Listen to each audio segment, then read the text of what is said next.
할렐루야. 우리 감사의 계절 11월, 감사의 달 11월을 맞아서 우리가 함께 정교인 새벽 기도도 하고 있고요. 우리가 함께 감사라는 주제로 말씀도 나누고 있습니다. 우리가 지난주에 어떠한 말씀을 나누었나, 솔로몬 이야기하면서 감사의 시작에 대해서 이야기 나누었죠. 감사 이야기, 감사의 시작, 감사가 어떻게 시작되었는가를 나누면서 첫 번째, 환경을 바라보지 말자라고 이야기했어요. 부유하든 가난하든 좋은 상황이든 좋지 않은 상황이든 환경에 상관없이 감사할 수 있는 우리가 되자라고 말씀 나눴고, 두 번째는 하나님을 사랑하는 솔로몬, 여디디아라는 이름을 받고 하나님께 사랑을 입은 자라는 그 말씀을 함께 나누었죠. 그러면서 여디디아, 나도 하나님의 사랑을 받은 자로서 하나님을 사랑하자라고 함께 도전 나누었고, 세 번째는 하나님을 사랑하기 때문에 실수할 수 있다는 거예요.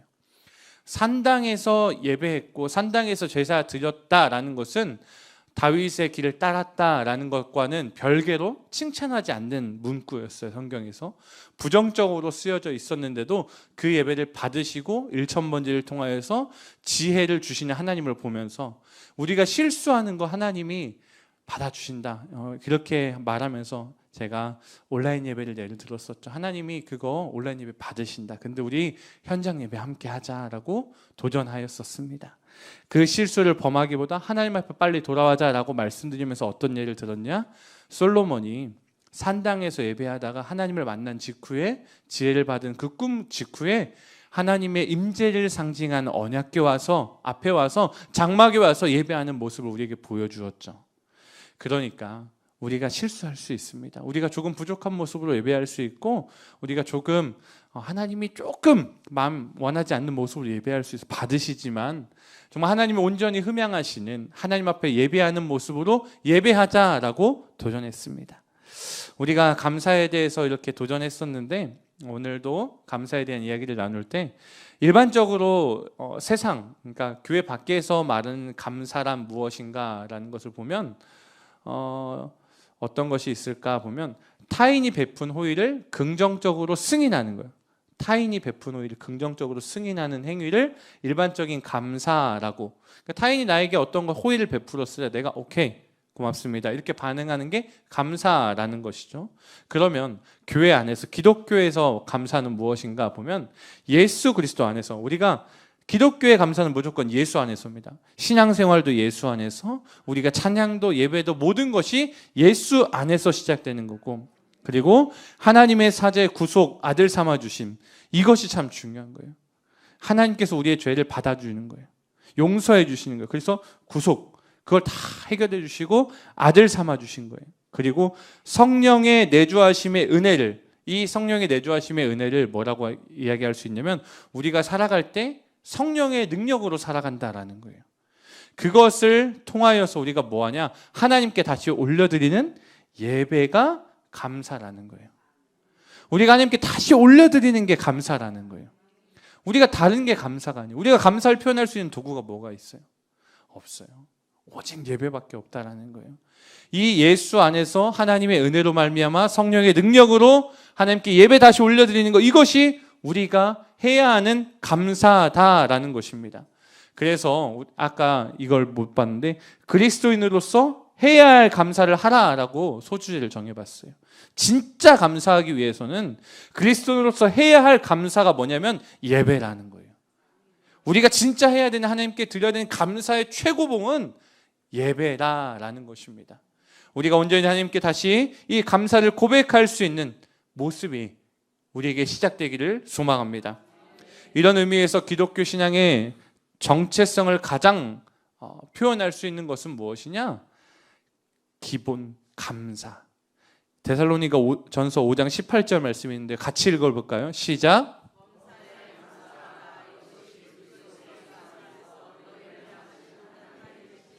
아멘. 우리가 감사하라라고 얘기하면서 어디 안에서요? 예수 안에서, 무조건 예수님 안에서요. 이것이 우리를 향한 하나님의 뜻이라는 거예요. 감사해야 되는 것은 가장 기본적인 거라는 거예요. 우리 신앙의 정체성인데 가장 기본적인 게 감사라는 것입니다. 그 마음속과 그 입술이 하나님을 향하여서, 그리고 주변 사람들을 향해서 감사를 고백할 줄 모른다거나 그런 마음이 없다면요, 그리스도인이 아니거나 영적으로 심각한 위기 상황에 빠져 있는 분일 수 있어요. 감사가 줄어든다라는 것은 은혜가 떨어졌다라는 걸로 보여지는 거예요. 실제로 그러지 않습니까? 우리가 은혜를 막 받고 성령 충만하여 살아갈 때는 어떤 상황에서도 감사하며 살아가요. 하나님 감사합니다 라고 받아 누립니다. 어떤 것이라도 헌신하고 어떤 것이라도 수고하고 어떤 것을 받아 누리려고 해요. 근데 은혜가 떨어지면요, 한숨부터 내쉬고 어떠한 상황이 다가왔을 때 거절하고 자꾸 엇나가는 모습을 우리가 많이 봐요. 그래서 우리가 11월 달에 추수감사절을 준비하거나 한 해를 결산하는 상황에서 교회에서는 감사에 대해서 많이 다시금 되새입니다. 왜? 이것이 정말 중요하고 기본기이기 때문에 다시 신앙의 정체성을 회복하면서 한 해를 마무리해야 되고요, 올 한 해 주셨던 하나님의 은혜를 떠올려야 되고요, 내년 한 해를 다시 시작해야 되기 때문입니다. 그러면 우리가 뭘 감사해야 되는 거예요? 감사의 출발점이 뭐예요? 우리가 생각하는 감사의 출발점은요, 물질적인 풍족함이에요. 그리고 생활 여건의 풍족함이에요. 이것이 우리가 감사해야 하는 것일까요? 아니에요. 우리가 감사해야 되는 것은 뭐냐면요, 무엇보다 예수 그리스도의 십자가가 출발점이 되어야 돼요. 예수 안에서, 예수로부터, 십자가 사건으로부터 우리가 시작되어야 된다라는 거예요. 우리가 무엇보다도 감사를 예수님으로부터 시작되기를 소망합니다. 자신의 예수 그리스도의 십자가가요, 어떤 것을 해주셨어요? 용서하여 주셨어요. 나의 죄를. 새 사람으로 구원하여 주셨어요. 하나님의 자녀 삼아 주셨어요. 하나님의 은혜 안에서 성령 충만하게 살아갈 수 있는 길을 열어주셨어요. 그렇기 때문에 우리가 예수 그리스도의 십자가가 출발점이 되어야 되는 줄로 믿습니다. 그래서 우리가 하나님 나라의 백성이자 그리스도의 신부에 합당하게 살아갈 수 있는 영적인 능력을 계속 공급받아 누리는 저 여러분 되었으면 좋겠습니다. 오늘도 하나님의 모든 충만하시고 풍성하신 은혜 안에서 살아오셨습니까? 그렇다면 우리가 오늘도 감사하며 살아가야 되는 이유인 것입니다. 그래서 구약 성경에요, 레위기나 시편 곳곳에서 성전에 들어갈 때 어떻게 고백하고 찬양할 때 또는 희생 제물을 드릴 때 어떻게 고백하는가를 보면요, 성전에 들어갈 때는요 95편 2절의 말씀이 있어요. 같이 읽어볼까요? 시작.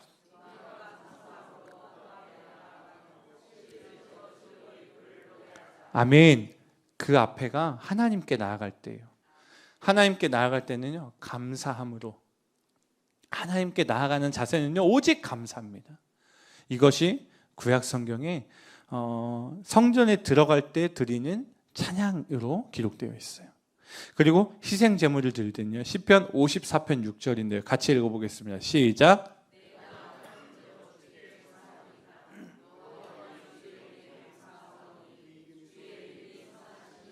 아멘. 우리가 낙헌제로 주께 제사하리인데 여호와여 주의 이름에 감사하오리다 라고 희생 제물을 드리는, 우리가 제사를 드리는 구약 시대의 그 감사의 표현을 강조하는 것을 볼 수 있어요. 그 이유는 주의 이름이 선하기 때문입니다. 주가 어찌 그리 선하신지, 내가 무엇이간데, 우리가 새벽 예배 때 나눴던 말씀이지 않습니까? 주님 제가 무엇이간데 나를 이렇게 사랑해 주십니까? 나에 대한 감사를 같이 고백했던 기억이 있어요. 그렇다면 신약 성경은 어떻게 했을까요? 신약 성경을 보면요, 기도할 때 먼저 성부 하나님의 구원의 능력 그리고 영광에 대해서 감사를 드리는 모습, 다시 말씀드릴게요. 성부 하나님의 구원의 능력과 영광에 대해서 감사드리는 모습이 예수님의 모습이에요. 요한복음 11장 41절의 말씀이 하나님께 감사하는 예수님의 고백이거든요. 우리 같이 읽어보겠습니다. 시작. 돌을 옮겨 놓으니 예수께서 눈을 들어 우러러 보시고 이르시되 아버지여 내 말을 들으신 것을 감사하나이다 라고 얘기해요.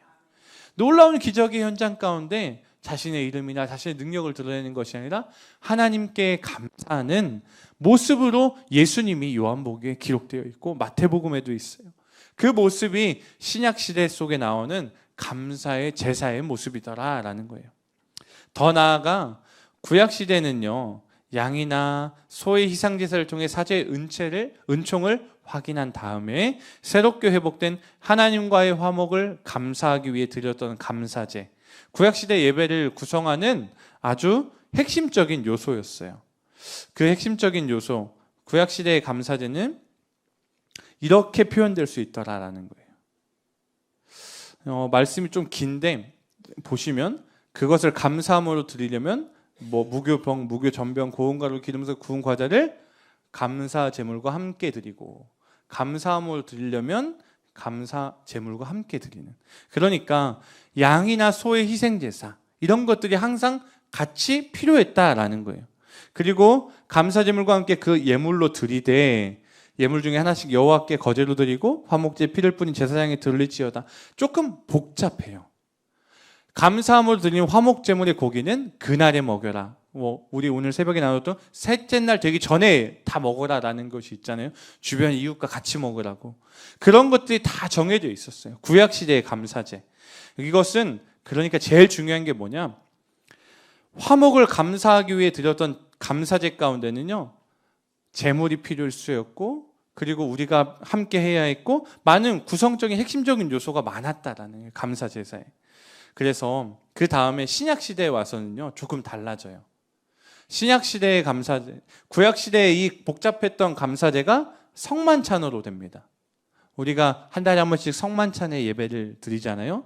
그것이 바로 구약 시대의 그 감사제가 이제 예수 그리스도의 희생제사를 통하여서 하나님의 백성의 죄가 사함받고 하나님의 거룩한 자녀이자 신부로 인정받게 되면서 예수 그리스도 대속에 대한 기념과 성부 하나님의 구속의 은혜를 감사하는, 그러니까 조금 복잡해질 수 있지만 예수 그리스도의 십자가 사건으로 다 해결되었다라고 고백하면서 예수님의 몸과 피를 먹고 나누면서 우리가 이 모든 것에 기념하는 감사제로서 성만찬 예배를 드린다라는 것입니다. 구약의 예배나 신약의 예배에서 감사가 항상 중심축을 차지했다라는 것을 우리는 알아야 됩니다. 구약의 예배는 동물의 희생제사였고 신약의 예배는 예수 그리스도의 복음 선포, 구속 기념, 이것이 중심이더라라는 거예요. 그러니까 신약으로 오면서 우리는 신약에 살아가는 백성들이잖아요. 그 신약을 살아가는 백성들은요, 예수 그리스도에 대해서 복음 선포하고 구속을 기념하면 되는 거예요. 우리가 그 십자가 사건에 의지하여서 예수 안에서 감사하며 살아가는 저와 여러분 되기를 소망합니다. 그래서 오늘 이 시대를 살아갈 때 감사를 표현하기 어려운 시대라고 칭하는 분들이 좀 많아요. 감사가 어색해진 시대죠. 밖에 나가서 어디 가서도 감사라는 것을 듣거나 하는 게 어색해졌어요. 물론 어느 나라든 그렇겠지만 특별히 우리나라가 점점 더 그렇게 되는 것 같은 느낌을 받을 때가 많아요. 그래서 감사 고백의 위험성도 있더라라는 것을 이야기 들었어요.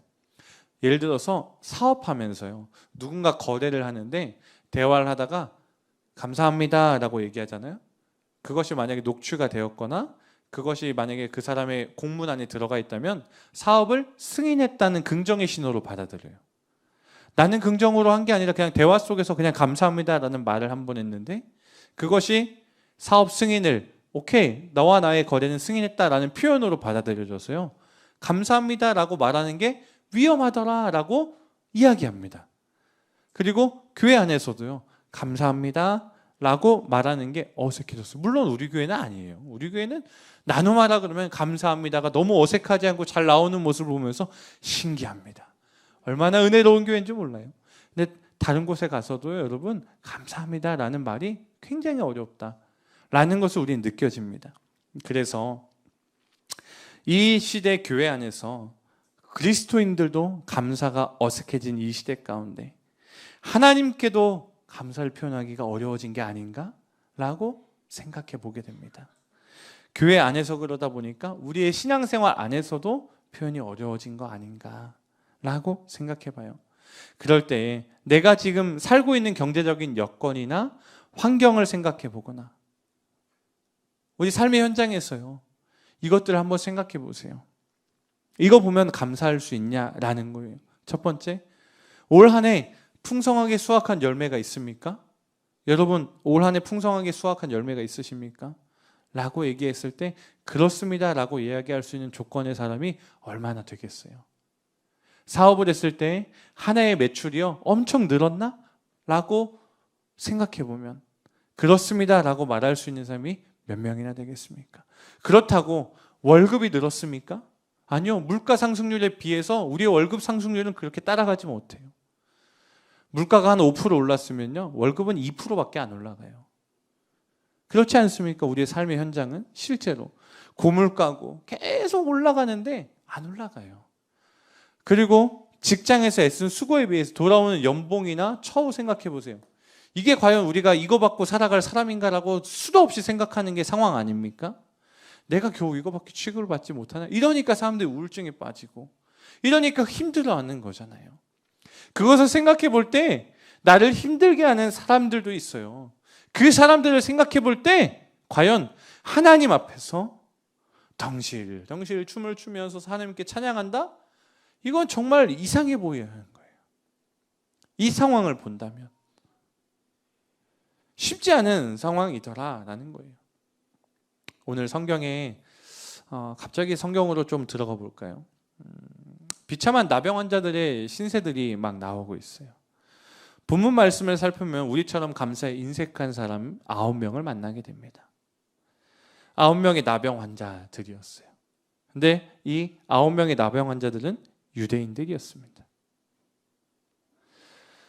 우리 생각에는 당연히 예수님께 와서 나병 환자를 고쳐주신 예수님께 감사합니다라고 이야기할 것 같은데 그러지 않더라라는 거예요.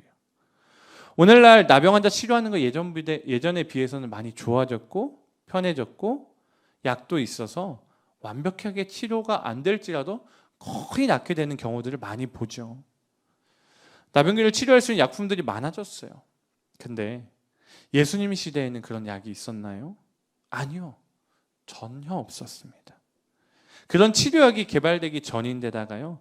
나병의 그 균에 감염되면 어떤 일이 되는가? 신경을 마비시켜요. 통증을 느끼지 못해요. 얼굴에 눈, 귀, 손가락, 발가락이 썩어져서 없어집니다. 매우 심각해졌어요. 이것은 전염도예요. 가족들과 함께 살면 다른 가족들에게 감염되기 때문에 버려집니다. 마을 바깥으로, 동굴로 다 쫓겨나는 거예요. 버림받게 된다라는 것이죠. 그래서 사람들이 거주하지 않는 산속에 살아야 했고 동굴, 사막의 움막 속에서 죽지 못해 살아가는 인생들이 나병 환자였어요. 그런 사람들이 예수님 당시에 하나님의 선민이었던 유대인들은 대체로 이방인과 같은 마을에서 서로 이웃과 함께 살 수 없었어요. 사실은 이방인과 유대인들은 원래 같은 마을에 살지 않거든요. 하지만 나병에 걸리면 전혀 상관없어요. 다 모여 사는 거예요. 유대인도 들어와 있고 이방인도 들어와 있고. 왜? 나병 환자들의 마을이 되니까요. 똑같이 사회로부터 버림을 받기 때문에 유대인이든 나병 환자든 이방인 나병 환자든 출신을 구분하지 않고 살아갑니다. 함께 어울려 지낼 수밖에 없어요. 나병 환자들에게는 출신의 배경, 사회적인 지위 더 이상 의미가 없어요. 또 코, 귀, 손, 발, 신체 기관에 고름이 생기고 피부가 썩어 들어가고 신체의 장기가 뚝뚝 떨어져 나가고 주변 사람들에게도 전염이 되기 때문에 나병 환자들은요. 내가 진짜 하나님께 무슨 죄를 지었나라고 매일 생각하고 하나님의 저주를 받았구나라고 생각하고 끔찍한 벌을 받는 것으로밖에 생각하지 못했어요. 유대인들, 이방인 상관없이. 한마디로 이 세상을 살아가야 할 이유를 찾기가 어려운 사람들이 나병 환자였다라는 거예요. 그렇다고 당장 죽지도 못하고 그런 상황이다라는 거예요. 그러던 어느 날 예수님이 사마리아 갈릴리 사이의 험준한 산악시대에 거쳐갑니다. 험준한 산악시대를 지나가다 보니까 이들이 살고 있는 곳을 지나가는 거예요. 어찌 보면 예수님이 작심하시고 그곳을 일부러 지나가셨다라고 묵상할 수도 있어요. 그들을 구원하고 싶으셔서. 그 비참한 인생 속으로 친히 들어가 주시는 예수님의 모습이더라라고 묵상하기도 합니다. 그런데 그 마을을 지나가는데 나병 환자 10명이 마을에 구걸을 나왔다가 그 예수님의 모든 질병을 고치시는 메시아라는 소문을 듣게 돼요. 모든 질병을 고치시는 메시아다, 구원자다.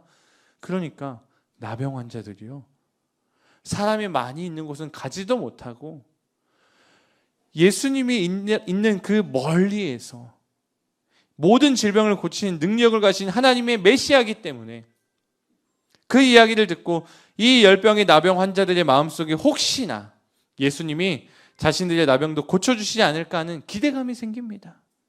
하지만 사람들 가까이 가지도 못하고, 왜? 가까이 가면 돌파매진 당하니까, 맞아 죽으니까 감히 가까이 가지 못하고 12절의 말씀처럼 예수님께 멀찍이 떨어져서 어떻게 하냐, 13절에 이구동성으로 소리 지르는데 예수 선생님이요, 우리를 불쌍히 여기소서라고 이야기한더라라는 거예요. 선생님이요, 우리를 불쌍히 여기소서. 근데요, 좀 생각해 보았어요. 예수님, 우리 나병을 고쳐주세요, 우리 나병 좀 고쳐주세요 라고 말할 수 있는데 왜 그들은 그렇게 하지 않았을까? 왜 우리를 불쌍히 여기소서라고 외쳤을까요? 이 10명의 나병 환자들은 자신의 질병을 구체적으로 언급하지 않고 그냥 막연하게 우리를 불쌍히 여겨달라고 소리 질렀던 이유는 멀찍이 떨어져 있었지만 자신들의 소리를 지르면 무엇 때문에 소리 지르는지 전혀 모르시잖아요. 무엇 때문에 소리 지르는지도 모르실 거고 사실 잘 들리지도 않을 거고 일단 소리치는 게 먼저였고 그들의 마음속에 있던 본래의 요청이 터져 나온 거예요. 그들의 마음속에 있는 본래 가장 갈급했던 것은 자신들을 긍휼히 여겨주기를 바라는 거예요. 얼마나 안쓰러운 일입니까? 그런데 그것 때문에 그랬는지 모르겠는데 점점 더 묵상해 볼 때 나병치를 요청하거나 예수님은 이 요청을 받아 치료해 주실 수 있는 분으로 생각하지 못했던 것 같기도 해요. 모든 병을 고쳐주신 예수님이지만 나병은 약이 없으니까 못 고치실 거야 라고 생각한 거예요. 나병치를 요청할 수 있는 자격도 없다고 생각합니다. 죄인들을 불쌍히 여기시고 자신들을 비참한 처지를 불쌍히 여겨주실 수 있는 분이 예수님일 거라고 생각하는 거예요. 그 비참한 형편, 처지, 안타깝게 여겨주는 사람 하나도 없으니까 그 마음속에서 우리를 안타깝게라도 여겨주시고 나에게 불쌍하다라는 말 한마디, 너를 위해 내가 뭔가 하나 주겠다라는 그 한마디가 그들에게는 갈급했던 것 같아요. 그러니까 당장 문제를 해결하는 것이 먼저가 아니라 하나님께 자신의 비참한 처지를 확인받고 싶었고 동정받는 것이 중요했다라는 거예요. 그런 의미에서 이들은 예수님께 올바르게 간청했어요. 주님, 우리를 불쌍히 여겨주세요. 그런데 놀랍게도 예수님께서는 이들을 돌이켜보시면서 뭐라고 얘기하시냐면 가서 제사장들에게 너희 몸을 보이라 라고 얘기해요. 10명의 나병 환자는요, 제사장에게 몸을 보이라라는 말씀대로 행하려고 합니다. 구약 성경에 따르면 가족들이 사는 마을에서 떠나서 나병 환자가 고침을 받아서 가족들로 사는 마을로 돌아가려면 하나님과 백성 간의 중재의 역할을 맡은 제사장이 나병에게 완전히 고침받았음을 증명해야 됐어요. 그것이 레위기 14장 이하에 나오는 제사장의 정결 예식이거든요. 제가 조금 요약해서 가져와 봤어요. 나병에서 고침을 받은 환자가 있다면 제사장은 나병에서 고침을 받은 환자의 몸과 피부에서 자세히 검진해서 만일 그 환자에게 있었던 나병이 다 나았다면 이제 이렇게 합니다. 정결함을 받을 자를 위해 정결한 새 2마리를 가지고 오고 백향목, 홍색실, 우슬초를 준비해서 새 하나를 흐르는 물 위에 질그릇 안에서 잡아요. 그리고 또 다른 새는 산채로 백향목, 홍색실, 우슬초와 함께 가져다가 흐르는 물 위에서 잡은 새의 피를 찍어다가 나병이 사라진 환자에게 7번 뿌려 정하다 하고 살아있는 새는 들에 풀어 놓아줍니다. 이것이 정결 예식이었어요. 상당히 복잡하죠. 정결함을 받은 환자는 자기 옷을 빨고 모든 털을 말끔하게 밀고 물로 몸을 씻어내는 것까지가 정결 예식입니다. 이런 규례의 과정을 거치고 제사장이 이 환자의 나병의 고침을 받아 선언해줘야 가족들이 있는 곳으로 돌아갈 수 있는데 그 곳에 들어가는 것은 공동체 일원으로 인정을 받고 살 수 있다는 의미였어요. 그러니까 나병 환자는 넌 이제 죽었어라는 의미라면 이 정결 예식은 살 수 있어라는 의미를 가지고 있다라는 거예요. 그래서 예수님께서는 그것을 다 염두에 두셔서 너희 모든 10명은 제사장에게 가서 몸을 보이라 라고 얘기해요. 이 은혜에 대해서 다 다른 반응을 봅니다. 아직 제사장에게 자기 몸을 보이는 것은 아니지만 분명히 확신할 수 있어요. 가기 전에 확신할 수 있어요. 왜요? 서로를 보잖아요. 서로 보면 옆에 사람 보는데 10명이 다 얼굴이 막 문드러지고 손이 막 이렇게 썩고 그랬는데 서로 보면서 너 괜찮아? 나 어때? 나도 그래. 이런 반응이 그들에게 분명히 있었을 거거든요. 그 반응 가운데 놀라운 10명 모두가 체험을 했는데 유대인 나병 환자들은요, 제사장에게 자기 정결 예식을 행하는 거, 남은 절차 밟아서 가족들에 돌아가는 거, 이거 중요하다 생각한 거예요. 그래서 유대인 나병 환자들은요, 유대 사회의 일원으로 살아가기에 필요한 통과 의례이기 때문에 이것이 너무 중요한 거예요. 이것이 너무 중요했어, 그들에게는. 그들이 이거 해야 가족들한테 돌아갈 수 있으니까. 이방인은요 그렇지 않았어요. 생각이 달랐어요. 레위기의 나병 환자는 정결 규례라는 것이 있기는 하지만 실제로 나병 환자가 저절로 고침을 받을 수 있다? 불가능한 일이에요. 갑자기 완벽하게 나음을 받았다. 이 정결 예식을 행하는 거 제사장이 일평생 몇 번이나 했을 것 같아요? 거의 한 번도 행하지 못하고 끝났을 거예요. 그땐 그건 기적 아니고는 설명할 수 없는 거잖아요.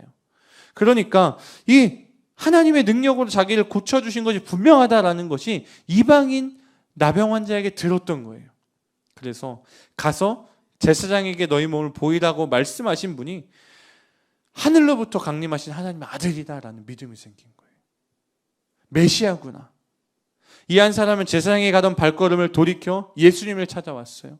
그래서 이 자신을 고쳐준 것이 분명하다는 그 느낌을 받은 예수님께 예수님이 해주셨다라는 것 통하여서 그가 다시 어떻게 합니까? 16절 말씀. 예수님의 발 앞에 엎드려 감사합니다. 그는 사마리아 사람이더라. 이방인은 안 와요. 이방인은 어디 갔어? 이방인이니까 온 거죠. 유대인들은 안 왔다라는 거예요. 유대인은 안 오고 사마리아 사람만 왔다는 거예요. 10사람이 갔는데 9은 어디 있냐? 예수님이 물어요. 이 이방인 외에는 뭐 했다라고 얘기해요? 하나님께 영광을 돌리러 왔다라고 얘기하세요. 그러니까요, 우리가 맨 처음에 시작할 때 뭐라고 얘기했죠? 예배는 하나님께 감사하는 거고, 그 하나님께 감사하는 것은, 예수님께 감사하는 것은 뭐라고요? 하나님께 영광을 돌리는 거예요. 우리가 드리는 예배는요, 하나님께 감사를 표하는 거지만 하나님께 영광을 돌리는 거예요. 그러니까 그 뒤에 예수님 하신 말씀 잘 보세요. 일어나 가라라고 얘기하시면서 네 믿음이 너를 구원하였다라고 얘기했어요. 감사에는요 구원이 있어요. 감사는요, 우리가 감사하는 순간 구원의 역사가 우리의 인생에 따라온다라는 것을 우리는 알아야 되는 거예요. 저와 여러분은 예수 그리스도의 은혜로 말미암아 나병보다 더 악독한 우리의 내면 죄악 가운데서 용서받은 사람들입니다. 나병보다 더 악하고 나병보다 더 썩어 문드러진 것이 나의 인생이에요. 우리의 인생이에요. 예수 그리스도께서는 우리 죄를 용서하기 위해서 십자가에서 자신의 모든 피와 살을 흘리시고 찢겨주셨습니다. 그 예수님 덕분에, 그 예수의 십자가 아래에서 예수님과 함께 우리 옛사람이 죽어버린 것이고요. 할렐루야. 주님의 부활 속에서 우리 안에 새로운 생명이 있음을 느끼고 이전과 전혀 다른 새 생명이 태어나서 내가 살아가게 되는 거고요. 오늘 우리는 주 예수 그리스도의 성령의 능력으로 말미암아 새 사람의 능력으로 이렇게 하루를 살고 또 2023년 한 해를 살아왔습니다. 주님의 십자가의 능력이 아니라면 오늘 우리는 단 하루의 한순간도 새 생명의 능력으로 살아갈 수가 없는 것입니다. 주님의 부활의 능력이 아니라면 우리는 올 한 해도 성령의 도우신 능력으로 살아갈 수가 없는 것입니다. 그렇기 때문에 우리는 이 감사의 능력을 힘입어 살아가기를 소망합니다. 감사의 능력이 무엇입니까? 우리가 받은 은혜가 바로 감사의 능력인 줄 믿습니다. 이 세상 그 무엇으로도 비교할 수 없는 것이 바로 감사의 은혜 가운데 들어가야 되는 것입니다. 뭐가 있습니까? 무한한 은혜예요. 은혜에 한도가 없습니다. 하나님께서는 우리의 삶에 끝도 없이 죽을 때까지 일평생 동안 은혜를 주셔요. 그것뿐입니까? 무한한 새 생명입니다.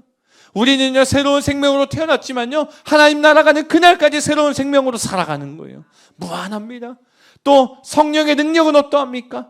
일평생 정말 죽을 때까지 성령 충만하면 성령의 능력으로 살아간다라는 것입니다. 그것을 우리가 공급받을 수 있어요. 이것이 바로 감사하는 자에게 나타나는 능력인 줄로 믿습니다. 이 세 가지에 대한 믿음이 있다면, 뭐가 있다면요? 믿음.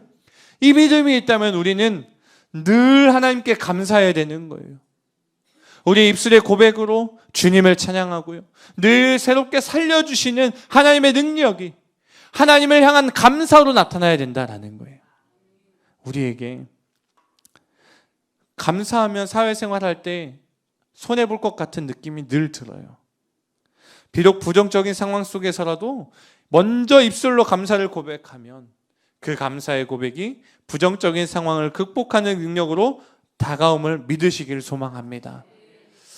UCD 대학의 심리학 교수인 로버트 에몬스라는 교수가 있어요. 그 교수님이 이렇게 생기셨는데 감사의 능력을 과학적 증거를 만들어내셨어요. UCD 대학이 뭐냐면 유니버시티 오브 캘리포니아 데이비스라는 지역 대학이고요. 로버트 에몬슨이라는 교수님의 성함인데, 이것이 뭐냐, 신체적으로, 정신적으로, 사회적으로요, 세 가지 분야에서 감사를 했을 때 나타나는 능력들이 나와요.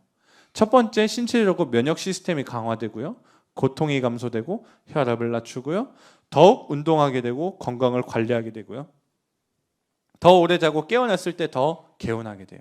정신적으로 긍정적 감정이 증가하고 더 기민하고 활기 넘치고 깨어있게 되고 즐거움과 기쁨을 느끼게 되고 낙천적이 되고 행복해진다는 거예요. 사회적으로 더 도움을 주게 되고 풍부하고 동정하게 되고 더 용서하게 되고 더 사교하게 되고 외로움과 고립감이 줄어들게 된다라는 것이 연구 결과로 기록되었어요. 실제로 그분이 연구했던 것 중에 하나가 뭐냐면 12세부터 80세 사이의 사람들에게 두 그룹을 만들었어요. 한 그룹에는 감사 일기를 매일 써보자 라고 해서 일기를 쓰게 하고 일종의 원고료를 다 줬어요. 그리고 한 사람에게는 아무 사건이나 적어주세요 라고 얘기해요. 하루 일기를 쓰는데 감사 일기가 아니라 그냥 하루의 사건들만 적어주세요. 내가 오늘 뭐가 있었다 이것을 적어주세요 라고 원고를 줬습니다. 그게 두 그룹을 나눠서 하고 난 뒤에 감사 일기를 쓴 사람 중에 4분의 3 얼마 동안 실험했을 것 같으세요? 단 한 달이었습니다. 단 한 달 동안 실험하고 난 뒤에 4분의 3 감사 일기를 쓴 사람의 4분의 3은 행복지수가 엄청 높게 나타나면서 수면, 일, 운동에서 더 좋은 성과를 낸 것을 보게 됩니다. 무려 75%예요. 그저 감사했을 뿐인데 뇌 화학 구조, 호르몬이 변하고 신경 전달 물질들이 바뀐 것을 검사 결과로 보게 되었다라고 얘기해요. 신기하죠? 우리 다 알고 있는 내용이에요, 사실은. 이런 내용 너무 많이 들었죠, 여러분. 교회 다니면서 설교 들을 때마다 너무 많이 들어요. 감사해야 건강해야 돼요, 감사하세요 라고 너무 많이 들었는데 실제로 내가 감사하고 있는가가 중요한 거예요. 감사가 이렇게 스트레스를 한 방에 날려버리는 심리 기제 효과가 있더라고 해도요, 아무 생각 없이 앵무새처럼 계속 그냥 감사해라 라고 말하고 싶지 않아요. 세상 사람들도 감사의 숨은 능력을 일반 계시의 지혜로 찾아내고 있어요. 그러니까 세상 사람들도 이 감사의 실력을 찾고 있는 거예요. 감사의 능력을 찾아서 알고 있는 거예요. 그냥 하나님이 아니더라도 감사한 자세도 이런 과학적인 놀라운 능력을 갖고 있더라라는 거예요. 그래서 우리가 예수 안에서 하는 감사는 1차원적인 거 뛰어넘어야 된다는 거예요. 겨우 심리적 스트레스를 극복하기 위한 감사? 아니요, 이거 아니에요. 이거 뛰어넘었으면 좋겠다라는 거예요. 우리는 좀 더 고차원적으로 가야 돼요. 우리는 좀 더 높은 곳을 향해 바라보는 사람들이에요. 우리는 천국을 바라보는 사람들이에요. 우리는 환경 때문에 감사하거나 환경을 이겨내려고 감사하는 것이 아니에요. 우리는 감사하는 이유가 뭐냐? 아멘 하시면 좋겠어요. 내 삶의 주인이신 하나님, 나의 모든 죄를 용서하신 하나님, 성령의 능력으로 살게 하신 하나님, 그 하나님으로 말미암아 감사하며 살아가는 저와 여러분 되었으면 좋겠습니다. 이것이 우리가 해야 되는 감사인 것입니다. 사랑의 원자탄으로 알려져 있는 한 목사님이 있어요. 일평생을 나병 환자를 돌봐주셨던 목사님이 있죠. 우리가 잘 알고 있는 분이시고 KBS, MBC 공중파에서 다 다큐멘터리를 만들어서 제작하실 만큼 위대하신 목사님이에요. 바로 손양원 목사님이신데 1948년 여순 반란 사건 때 안재선이라는 사람이 주도하여 폭도들에 의해서 정말 눈에 넣어도 아프지 않을 아들 2사람을 잃었습니다. 정말 이해할 수 없는 하나님의 섭리에 통곡하다가 절망해 버릴 것 같지만 손 목사님은 2 아들 순교한 사건 이후에 배후에 살아있는 하나님의 섭리를 인정합니다. 그리고 1948년 10월 27일 아침 여수 애양원 교회에서 2 아들의 장례 예배를 드리면서 다음과 같이 고백을 했습니다. 너무 작아서 안 보일 수 있어서 여기 큰 화면으로 보시면 좋겠고요. 제가 읽어드리겠습니다. 나 같은 죄인의 혈통에서 순교의 자식들을 나오게 하셨으니 감사합니다. 2 번째, 많은 성도 중에 이런 보배들을 주시니 하필 보배들을 주께서 하필 내게 주셔서 감사합니다. 3 번째, 3남 3녀 중 가장 아름다운 2 아들 장자와 차자를 바치게 된 축복을 감사합니다. 4 번째, 한 아들의 순교도 귀하다 하거늘 2 아들의 순교에 하나님께 감사합니다. 5 번째, 예수 믿다가 누워 죽는 것도 큰 복이거늘 전도하다 총살 순교 당함에 감사합니다. 6 번째, 미국 유학 준비하던 내 아들 미국보다 더 좋은 천국 갔으니 안심되어 감사합니다. 7 번째, 사랑하는 2 아들을 총살한 원수를 회개시켜 내 아들로 삼고자 하는 사랑의 마음을 주신 하나님께 감사합니다. 8 번째, 2 아들의 순교로 무수한 천국의 아들들이 생길 것이 믿어지니 감사합니다. 9 번째, 역경 중에 8가지 진리와 하나님의 사랑을 찾은 기쁜 마음과 여유 있는 믿음을 주신 우리 주님께 감사합니다. 이렇게 고백하셨어요. 2 아들을 총살한 원수를 회개시켜 자기 아들로 삼으신 손양원 목사님의 이야기를 보면서 손양원 목사님의 딸분이 생전에 인터뷰하신 게 있어요. 아버지한테 아빠, 그 사람이 아빠의 아들이 되면 내 오빠가 되는 거잖아. 내 오빠 2명을 총살로 죽인 사람을 어떻게 내 오빠로 모실 수 있어? 어떻게 한 가족이 될 수 있어? 라고 했을 때 목사님이 딸아, 예수 믿는 게 그런 거다. 예수님도 너 그렇게 구원하셨다 라고 말씀하시면서 그 따님분이 울면서 간증하신 이야기를 들은 적이 있습니다. 손 목사님은요, 분수에 넘치는 과분한 큰 복을 주신 하나님께 모든 영광을 돌립니다 라고 말하면서 장례식에 참여한 모든 교인들이 이것을 보고 눈물바다도 이루고 하나님께 감사하는 것을 실제로 훈련하고 실제로 경험했다라는 것을 우리는 다큐멘터리를 통해서도 볼 수 있고 많은 기록지 그리고 박물관들도 있고 기념사업회들도 있고 그런 것들이 기록으로 남겨져 있습니다. 손 목사님이 그것뿐만 아니라 물론 나병 환자들을 오랫동안 돌보셔서 그 나병 환자들이 손 목사님 덕분에 살아계셨던 분들의 간증 이야기도 많이 들을 수 있어요.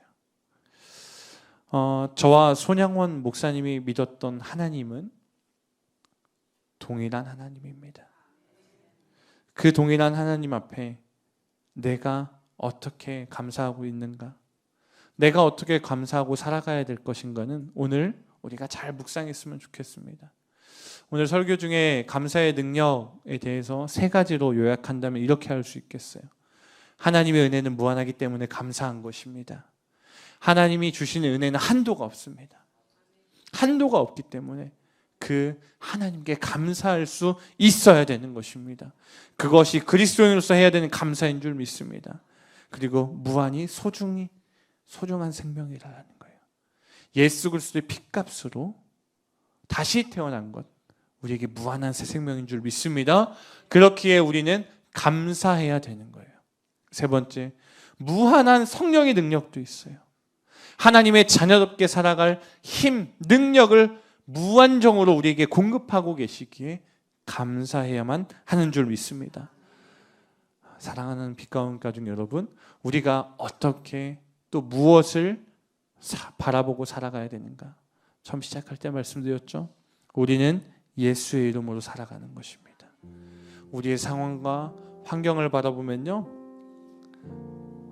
살아갈 수가 없어요. 그래서 오늘 함께 드릴 찬양의 제목이 오직 예수뿐이네 라는 찬양인데요, 은혜 아니면 살아갈 수가 없네 라고 고백합니다. 호흡마저도 다 주의 것이기 때문에 오직 예수로 감사하고 살아가는 저와 여러분 되었으면 좋겠습니다. 함께 찬양하고 기도하며 나가겠습니다. 은혜 아니면 살아갈 수가 없네. 호흡마저도 다 주의 것이니 세상 평안과 위로 내게 없어도 예수, 오직 예수뿐이네. 다시 한번 고백합니다. 은혜 아니면 살아갈 수가 없네. 호흡마저도 다 주의 것이니 아멘. 세상 평안과 위로 내게 없어도 예수, 오직 예수뿐이네. 그 신계획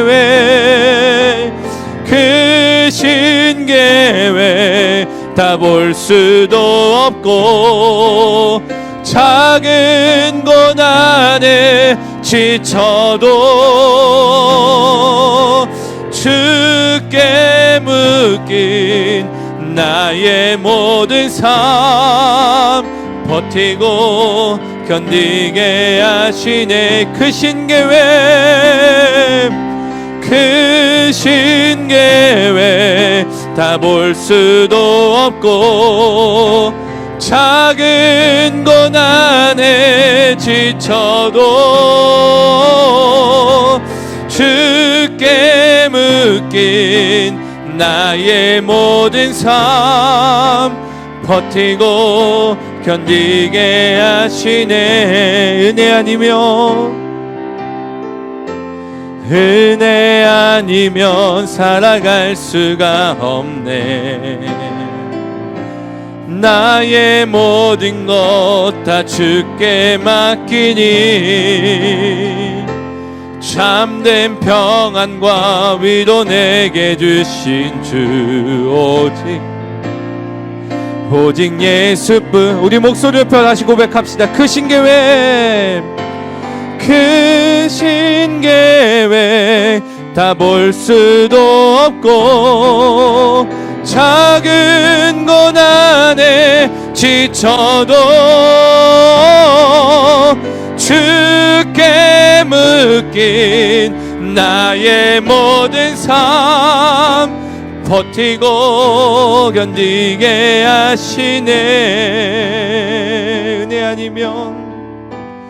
은혜 아니면 살아갈 수가 없네. 나의 모든 것 다 주의 것이니 참된 평안과 위로 내게 주신 주 예수, 오직 예수뿐이네. 예수의 이름으로 나는 일어서리라. 주가 주신 능력으로 아멘. 나는 일어서리라. 원수가 날 향해 와도 쓰러지지 않으리. 아멘. 주가 주신 능력으로 주가 주신 주신 능력으로 주가 주신 능력으로 일어서리. 이 시간 함께 기도하기 원합니다. 하나님, 우리가 이 시간에 기도하며 다시금 감사의 능력을 힘입은 자가 되길 원합니다. 하나님, 정말 나를 향한 하나님의 은혜가 무한하기에 감사하고, 나에게 허락한 무한한 새 생명의 은혜 때문에 감사하고, 성령의 능력을 무한적으로 나에게 공급해 주신 하나님의 은혜에 감사하며, 감사하는 능력을 가지고 감사하는 자가 되어서 구원에 이르는 자가 되게 하여 주시옵소서. 하나님께 돌아와 예배할 때 우리에게 말씀하여 주시길, 내 믿음이 너를 구원하였다 말씀하여 주실 것입니다. 우리 인생 구원받기 원하기에 구원의 완성을 향하여 달려가는 인생들 될 때에 하나님, 내가 감사하게 싸우니 나에게 감사를 허락하여 달라고, 감사하는 믿음의 사람 되게 해달라고 주인 크게 한번 못 잊고 기도하며 나가겠습니다. 주여, 아버지, 예수 안에서 내가 은혜 아니면 살아갈 수 없음을 고백합니다. 내가 은혜 아니면 아무것도 할 수 없고, 예수 아니면, 은혜 아니면 아무것도 하며 살아갈 수 없기에 아버지, 다 주의 것임을 믿고 고백하며 살아갈 때에 아버지 하나님, 아버지 감사하는 인생 되게 하여 주시옵소서. 무한한 하나님의 은혜, 무한한 새 생명의 은혜, 무한한 성령의 능력을 바라보며 아버지 하나님, 주께 돌아와 감사한 한 영혼이 내가 되길 원합니다. 아버지여, 하나님, 내가 살아있는 것이 하나님의 은혜 아니고는 아무것도 말할 수 없고 아무것이나 설명할 수 없기에 주님께 감사하며 살아갑니다. 주님께 감사하며 살아갑니다. 아버지, 아바라라라라라라, 아버지여, 아바라라라라라, 하나님, 아바라라라라라, 아버지 하나님, 아바라바라라스카라라바라스카라라바라스카라라바라스카라라, 하나님, 아바라라라라라라, 아버지 하나님, 아바라라라라, 은혜 아니면 내가 아무것도 할 수 없음을 고백합니다. 아버지, 아바라라라라스카, 하나님의 그 크신 계획 우리가 다 볼 수 없어서 두렵고 떨리고 어렵고 힘듭니다. 작은 고난에도 지치며 살아가는 이유가 바로 그것입니다. 죽게 묶인 나의 삶, 아버지, 버틸 수 있는 힘, 견딜 수 있는 능력 주셔서 아버지 하나님의 은혜와 아버지 하나님의 성령의 능력을 간증하는 간증자 되게 하시고 축복자 되게 하시고 하나님께 기도하며 살아가는, 하나님께 감사의 예배자 되는 우리 모두가 될 수 있도록 아버지여 축복하여 주시옵소서. 아버지 허락하여 주시옵소서.